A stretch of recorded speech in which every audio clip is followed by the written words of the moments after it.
Cara terbaik membangun sikap optimis. Optimis adalah sikap yang berpandangan baik dalam menghadapi segala hal. Namun bagi sebagian orang, optimisme adalah sifat yang tampak mustahil diimplementasikan. Penyebabnya bisa jadi ada yang dilahirkan di keluarga yang toksik, pernah mengalami peristiwa traumatik, hingga memiliki kondisi khusus seperti anxiety disorder. Jadi langsung saja, simak 12 cara menjadi orang yang optimis di bawah ini. 1. Belajar bersyukur. Seseorang yang bersyukur dicirikan dengan sikap yang berbahagia atas apa yang dimiliki. Orang-orang seperti ini tidak mudah mengeluh meski sedang menghadapi cobaan. Mereka selalu bisa melihat sisi positif dari sebuah kejadian. 2. Tidak membanding-bandingkan dengan yang lebih sukses. Ketika Anda membandingkan diri dengan orang yang lebih baik, hanya ada 2 kemungkinan yang Anda rasakan. Pertama, Anda jadi iri dan berprasangka buruk. Kedua, Anda semakin depresi dan rendah diri. Setiap orang memiliki kehidupannya masing-masing dan sebaiknya fokuslah pada hal itu. Kalaupun Anda merasa masih kurang, fokuslah untuk memperbaiki diri. Bahagialah atas perubahan yang Anda buat meski masih sedikit. 3. Tidak memasukkan segalanya ke hati. Diri yang sensitif selalu memasukkan omongan dan perbuatan orang lain ke hati. Jadi, Anda perlu menata hati supaya lebih santai. Jadikan omongan tersebut sebagai cambuk untuk berubah lebih baik lagi. 4. Belajar dari orang lain. Dalam hal ini, tak ada salahnya Anda mendekati kawan atau saudara yang dikenal dengan sikap optimisnya. Tanyalah bagaimana filosofi hidup orang tersebut. Perhatikan juga bagaimana caranya menghadapi musibah. Renungkanlah semua amatan yang Anda peroleh. Setelah itu, silahkan aplikasikan di kehidupan Anda sendiri. 5. Ke psikolog atau psikiater. Seperti disebut di atas, beberapa orang memiliki gangguan kepribadian yang membuat mereka selalu berpikiran negatif. Misalnya saja general anxiety disorder atau gangguan cemas umum.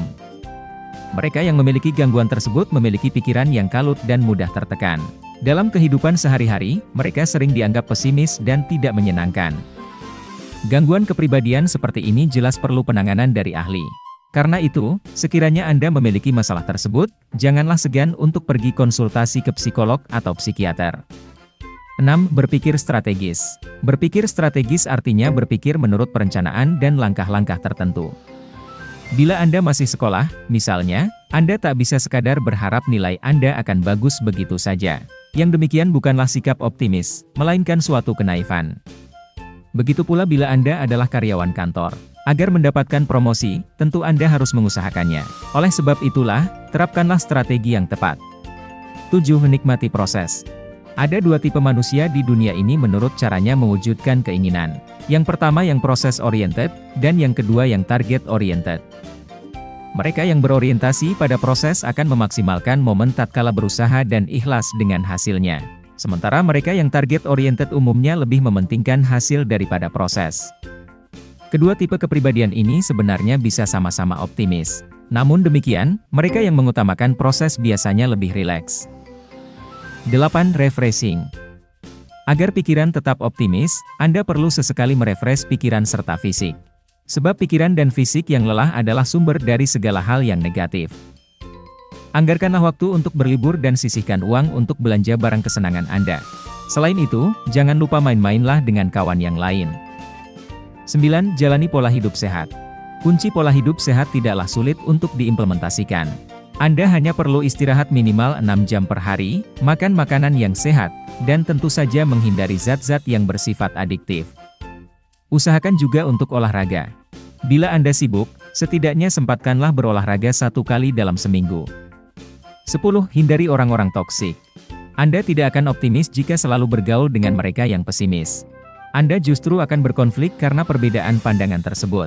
Atau, Anda malah ikut-ikutan berpikir demikian. Yang harus Anda batasi interaksinya adalah mereka yang mengeluh tiada habis.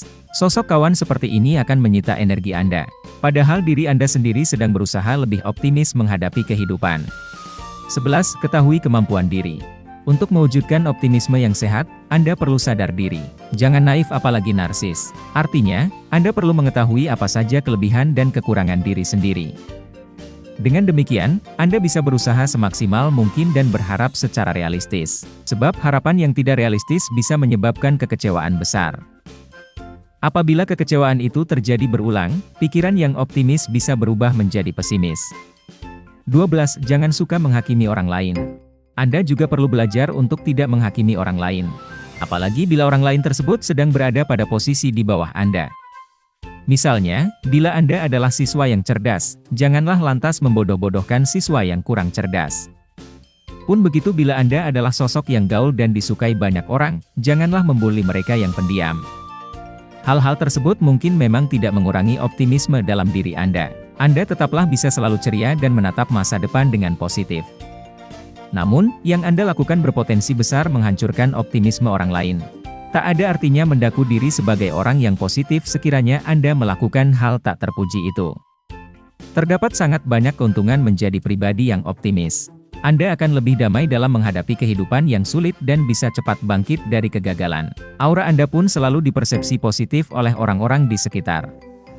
Jadi, daripada sibuk mengeluh dan terjerumus dalam pikiran negatif, belajarlah menjadi orang yang optimis. Ikuti 12 tips di atas dan aplikasikanlah dalam kehidupan sehari-hari. Bantu share biar lebih bermanfaat. Terima kasih.